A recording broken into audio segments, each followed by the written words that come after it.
Okay, so we've got a bomb, we've got a fuse, and we've got a flame that works its way down. What we need now is an explosion. And just the same way we did with our flame when we dropped it on our bomb animation, we need to make a new layer. That layer, we're going to call it explosion, just to be original. Explosion. And that layer is going to have nothing on it until we get to frame number, let me see, it might be different than yours, to here, okay? Which is about 120. Right, and as soon as that happens, as soon as we get there, I'm going to make sure that I'm on an explosion frame. I'm going to insert a new frame here, insert keyframe.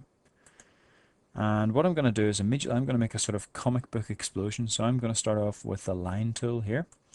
And maybe I'm going to put my thickness up a little bit to 4 or 5. And I'm going to make sure the color of my line is something interesting. I think I'll make it a white. Yeah. And I'm going to draw a line. Okay, from the center out. Then I'm going to start from the end of that line. Now it's very, very important. If you hold down the button, you'll see a circle there. That means that it's definitely joined together.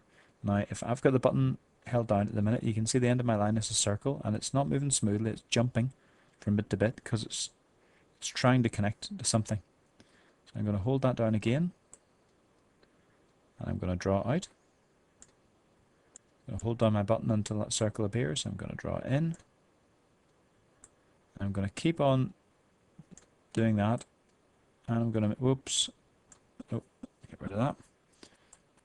Tried to start off from the top of the flame. Don't want it to do that. I want to make sure that this doesn't actually connect to anything else, that this is building up a shape by itself. And I want it to make a sort of explosion shape. A bit like this.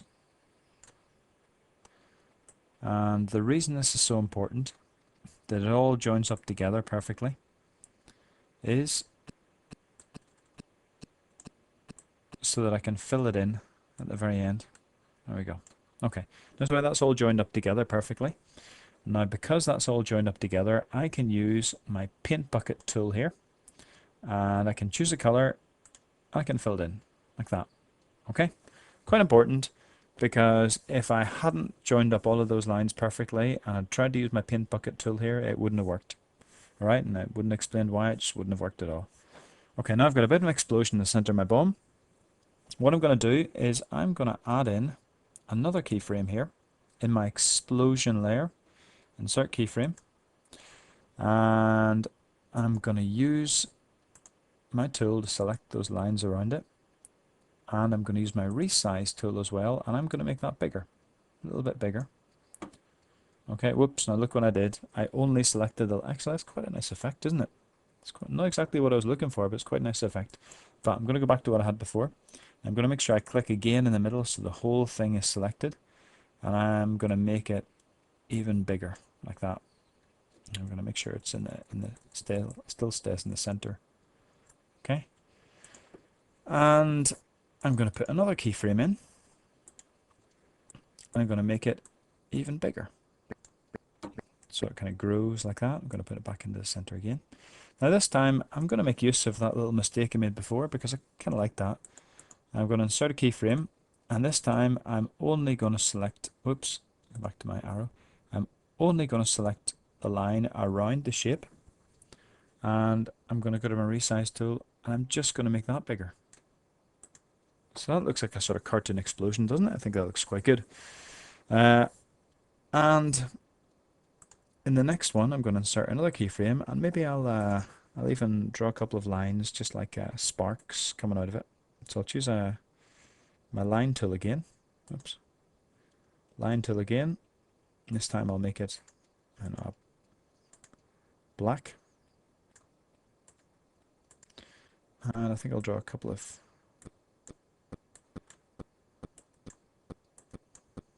comic book looking explosions coming out of this. Okay.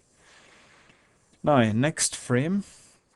What I should really start to do now as I insert another keyframe is start to get rid of some of this stuff, because the explosion's got bigger, it's grown, and now it should be getting smaller again. So I'm going to use my rubber tool, And I'm going to maybe get rid of the end of, don't worry about that white bit will disappear. I'll get rid of the end of some of these lines, just so it looks like they're little fragments coming off it. I'll insert another keyframe in there. I'll use my rubber tool again, and I'll get rid of even more of these. There's really not very much left at all. Get rid of anything that really stands out. I'll insert another keyframe. I'll get rid of just about everything, so there's only a couple of fragments left floating about. And then my final keyframe will be all of it completely gone. Okay. Now what some people have done in the past, just get rid of all of that, right? What some people have done in the past, and if you want to, hang on, before we go any further, I'll just let you see what that looks like. Burns down and then bang. Okay.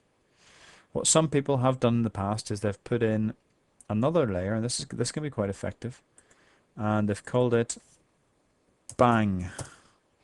And what they've done is they've gone all the way along to the very, very end here, and right in the center, they've inserted a keyframe,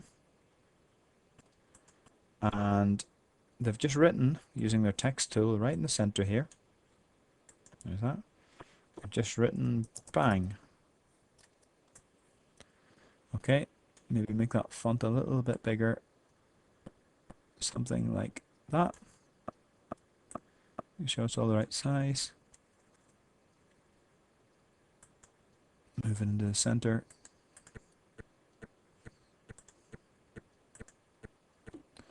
And that can be quite effective as well. Just remember at the very, very end, just to get rid of it, the same way that you get rid of your explosion, by inserting a keyframe and deleting it. Okay, see what that looks like now. I'm going to go to the very, very first frame. I'm going to hit enter, see my preview. It burns down, it gets to the bottom of the fuse, and bang. Okay, there's our explosion.